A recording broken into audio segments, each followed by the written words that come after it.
we didn't. And we'll spend hours Going back spiraling. to this, yeah, yeah, yeah, there's this whole, this is so many levels and oh, this is so layered, and this is Mm, so on time right now because I'm certainly looking at the experiences that I've had where I have just tried to be, and then, I'm just gonna say it. As Black women, I feel that we are the number one set of people that is everything to everybody until we're totally depleted. And then the minute we decide to stand up for ourselves, to support ourselves, to be one with ourselves, to have recognize our value, it's an issue because mhm, for so long it has been expected. We have raised other groups and ethnicities. We have contributed to supporting whenever something goes down. We get called, and then all of a sudden, when we get tired and we don't want to be called on to support those individuals who don't even give it in return,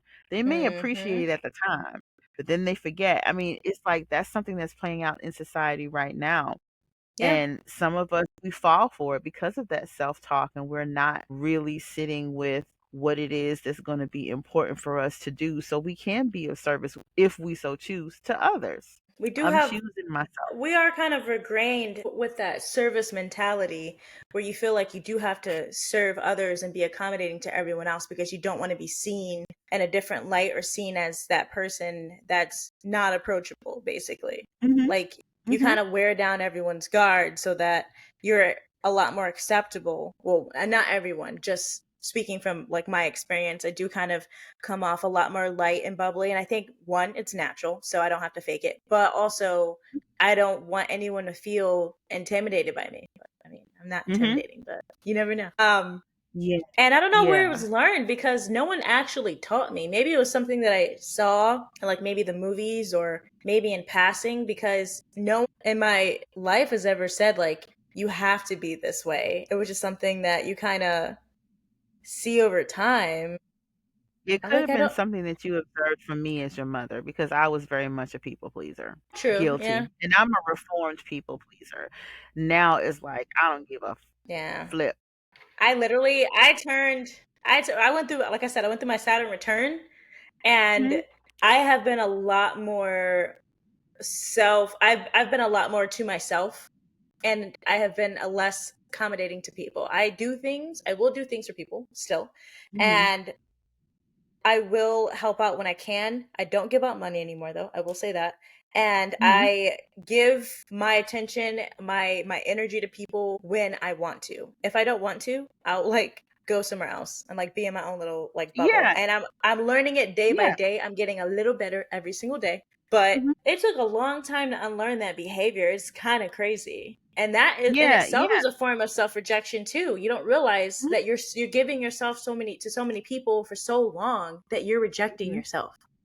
Mhm. Mhm. The Crazy. society that we've come up with has essentially, programmed and trained us to be that way, especially as women. And then when you have, the generations before you, such as myself, who has Hmm. always been, oh, you got to be a good girl, you got to be ladylike, you got to do this, you can't raise your voice, you can't, all these different things that we are told that we are supposed to be. Who said that? Who made up these rules? Somebody sat down and made up these rules, and it benefited them in some way, and it's been passed along, and it's something that you come to the realization that you have to unlearn. We have to unlearn a lot of things that have been taught to us, whether it's through school or whether it's through our parenting, whether it's through our family dynamics that we have. There's a I lot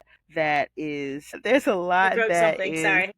there's a lot of things that we have to take into account that is the source of our self-rejection and self-acceptance. Mm. So yeah, and there's a lot of unlearning and relearning, and we have to reteach ourselves how to be good to ourselves and have grace. And I look back fondly on those things because they were lessons, and without those things being in place that I have experienced that weren't all very pleasant, it allowed me to have one, appreciation for where I am now. Two, it's added to the character of the person that I am. And Mhm. three, I get to pass that along to my offspring and anybody else that I either mentor or come in contact with, because I have a lot of unofficial godchildren, people that gravitate to me and consider me a mother figure. And, I naturally gave birth to five, but then there are so many others that kind of look up to me in a way. And I try to present myself to be the example in certain things. And I'll say all the time, you don't have to do that. You don't have to sit here and pour all of your energy into a person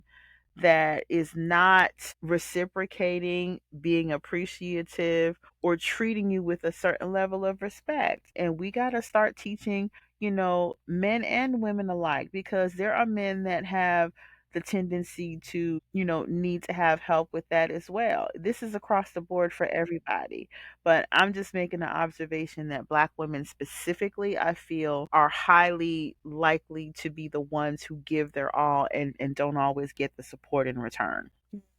I will Yeah. say I second that. I do feel like it is across racial bounds, age, and background. Mhm. But it's work. But at the end of the day, I feel like it's worth it in the long run. And if we Mhm. can get more and more people, hopefully more and more people can like get on this podcast or listen to this podcast and receive what we're saying. And hopefully they're doing the work themselves. Because once you get past that level of seeing how you're affecting yourself mentally and like your subconscious thoughts can turn into self rejection or is self rejection sometimes, I feel Mhm. like it's you can grow into this blossom into this like beautiful person. Mhm. And when I saw that quote the first time, it was in the middle of the night. I was scrolling, like doom scrolling, and I was like, I really have to get off here. And it was like one of the last things I saw. And when I read it, I was like, wow, it's like I'm looking in the mirror. Like I didn't realize that Yeah. I have been working on it, and it's getting, like I Mhm. said, it's been getting better every day. But I didn't think Mhm. it was self rejection. I just thought like I just lived through a life of fear. But it's Mhm. not just fear. There's so many other aspects of self rejection that's not just the fear base. It's what you're doing with other people, what you're receiving from other people, what you're giving to other people as well. It's so many different things. So now that I read that, I have been trying to be a lot more mindful and not only how I speak, but how I speak to other people and how I speak to myself. So yeah, when I saw that, I was like, we gotta talk about it. I think it wasn't even a couple Yeah. days ago. It was like a week ago, but I still saved Yeah, it. Yeah. yeah. Being intentional, and it's so Hmm. important to when you start to uncover some things about yourself and some of the self-talk and certain things and behaviors that you do. There's a lot of work that goes with that, and once you are, have this awareness, and it starts to open you up to other things, and more you start to attract more like-minded things, and especially with setting intentions. You don't want to continuously be in this cycle of dysfunction, and when you realize the dysfunction, when you recognize that this is not in alignment with who you need to become, you start to peel back the layers and start doing the work. And it takes time. It's not something that happens overnight.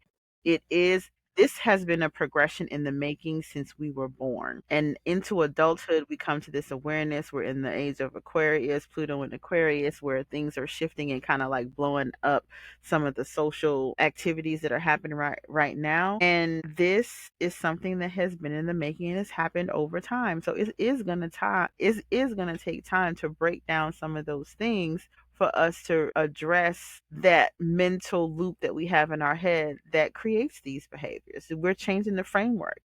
Every time we have a conversation that leads us to understanding and then unlocking another door and then another door, peeling back another layer and another layer. I mean, there's layers to this. There's a natural progression that occurs. It can be fast, it can be slow.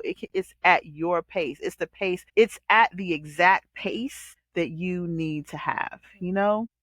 I was looking up the Age of Aquarius. I remember you saying that a while ago, and that we're going to be in it for a while. And I googled what was it? I googled what like the themes were, and a lot of it Mhm. was, what is it, community based. And I was so Mhm. surprised because it said that we just got out of the Age of Pisces, where you have to focus on yourself and like Mhm. more about like independence and basically self reflection. And then we come into the Age Mhm. of Aquarius, where I think it said Mhm. community, if I wasn't mistaken. And a lot of Mhm.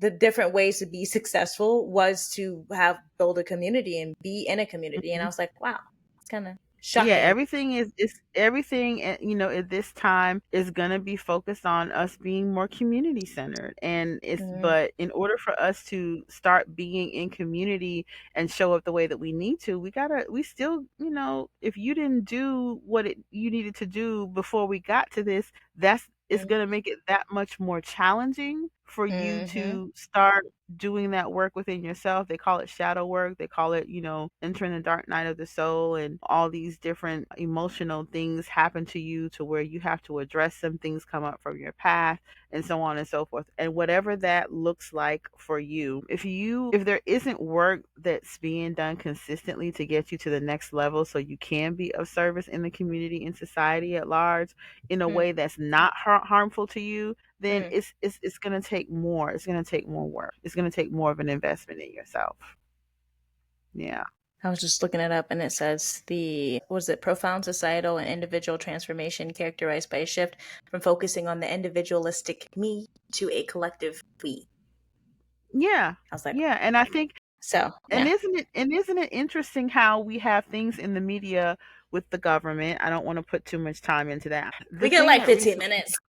Yeah, the thing that happened with the congressperson, getting unalived and in their home, our leadership spending all the money, however many billions of dollars to do whatever it they needed to do, for their celebration, the trial with the justice system with the celebrity that is on trial right now. I don't really, I'm purposely not saying their names. I don't want to dip into that energy, but that's something that's happening in this society and it affects us in some way.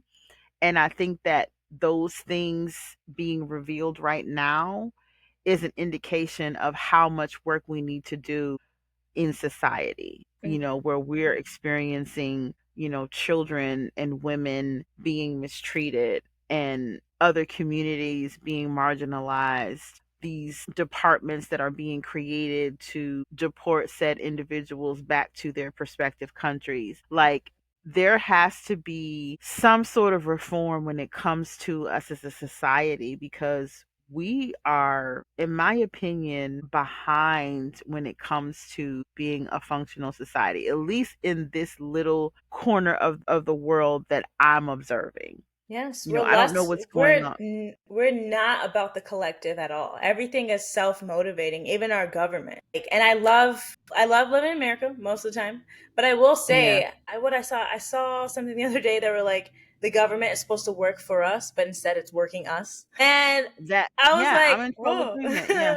Yeah, I'm in total agreement for that because I have seen too many things, these laws that are created, and we live in this society where having resources, money, monetary things, Hmm. it's the greed that said individuals have. People who have those positions in government or have the leverage, it's like they continue to get more and more and more. And if we had an even playing field where a lot of us had access to, health care and a home, like a shelter, food, clothing. I mean, if we had access to these things across the board, and we shouldn't have people who are homeless. Veterans shouldn't be Hmm. homeless. Children shouldn't be homeless. Women shouldn't be homeless. People with mental health issues shouldn't be homeless. There should be a place where they can house them. We have so many abandoned buildings. Why don't we have more nonprofit organizations that are organized to support those individuals who are on the street? And yes, they may have some mental health issues that are the reason that they're on the street. They can't keep a job, but at least they could be in shelter and not under On the the street. bridge, outside in the elements and things like that. For this country to be as quote unquote rich as they say we are, those things shouldn't exist. Mm. Even in these other quote unquote third world countries, there is a form or system in place of some form of government in place where they can set aside the money, but it's this greed. It's like there's this lack mindset that they have. And to me, greed is a lack mindset because it's never enough. You think It's that you don't have enough. never You think enough. that you have lack. People who are greedy have a lack mindset. I mean, Mm, it's like it seems like it doesn't make sense, but it does. mm, Because anytime you feel like you have to have more, that means that what you are literally, you're sitting on billions and mm, you want billions more. How mm, long do you plan on existing on this earth? You can't even spend a billion in this lifetime. And the only reason that you possibly could is because something is priced that way. And mm. you're just transferring the wealth to that other person that you paid $1 billion for a plane or whatever the case may be. Right. So it's really interesting that they have set up this system to where it benefits those who have the leverage and they're in a position of quote unquote power.